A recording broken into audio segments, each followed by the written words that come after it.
তামিমকে মাঠে নয়তো বোর্ডে দেখতে চান ফারুক। জাতীয় দল থেকে হঠাৎ অবসর নিয়েছিলেন তামিম ইকবাল।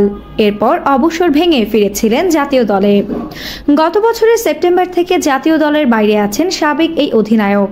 তবে আবারও তাকে জাতীয় দলে দেখতে চান বাংলাদেশ ক্রিকেট বোর্ডের নতুন সভাপতি ফারুক আহমেদ। গতকাল বুধবার ২১ আগস্ট বিসিবি সভাপতির পদ থেকে পদত্যাগ করেছেন নাজমুল হাসান পাপন। তার জায়গায় সর্বসম্মতিক্রমে নতুন সভাপতি হিসেবে নির্বাচিত হয়েছেন সাবেক প্রধান নির্বাচক ফারুক আহমেদ।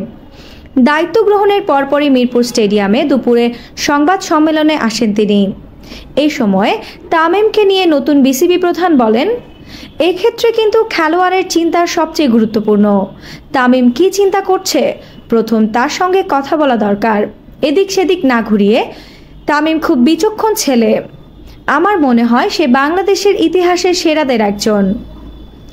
এদিকে তামিমকে আরও ২ থেকে ৩ বছর খেলতে দেখতে চান উল্লেখ করে ফারুক আহমেদ বলেন, আপনি যদি আমাকে বলেন, আমি দেখতে চাই তামিম আরও ২ থেকে ৩ বছর খেলবে। এটা আমার ব্যক্তিগত অভিমত। আমার ব্যক্তিগত অভিমতে কিন্তু কিছু যায় আসে না। ওর ফিটনেস, দলে আসতে হলে কি করতে হবে, সেই বিষয়গুলো আছে। সভাপতি হিসেবে অফ দ্য রেকর্ড যদি জিজ্ঞেস করেন, আমি কিন্তু দেখতে চাই সে আরও ২-৩ বছর ক্রিকেট খেলুক।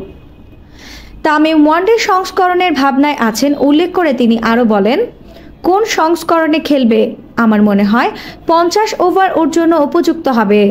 দীর্ঘ সংস্করণে খেলতে পারলে সবচেয়ে ভালো হতো ওর অভিজ্ঞতার কারণে, কিন্তু এটার যে কষ্ট হয়তো ওর শরীর নিতে পারবে না। আমি জানি না, এটা তামিমই বলতে পারবে। আফসানা নওরিন, বাংলা স্পোর্টস।